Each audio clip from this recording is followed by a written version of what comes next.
היי לכולם, היום אני אעשה לכם סרטון בספייס של החזרה לבית ספר, זה בעצם DIY, המחברת הזאתי. אז אם אתם רוצות לראות איך מכינים מחברת כזאתי, ממש יפה וממש קלה, פשוט תמשיכו לצפות. אוקיי, אז פשוט מה שאתם צריכות זה לורד ומחברת. אז בעצם עם הלורד, אז אתם צריכות לעשות כל מיני צורות. אני כבר עשיתי כי אין לי מקום יותר במחברת לצייר, אבל זה בעצם ממש חמוד, וסורי על פה זה פשוט עלה לי טיפונת על פה, אבל זה לא נורא. זה ממש יפה וחמוד, וזהו. אז מקווה מאוד שנהנתם מהסרטון. זה בעצם היה סרטון DIY, אם אמרתי או לא אמרתי.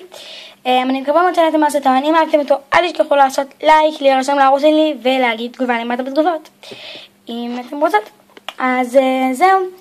אם אתם רוצות עוד סרטונים בספייס של חזרה לבית ספר, ויש לכם כל מיני בקשות, פשוט תכתבו לי אותם בתגובות. ביי, מקווה שנהנתם מהסרטון.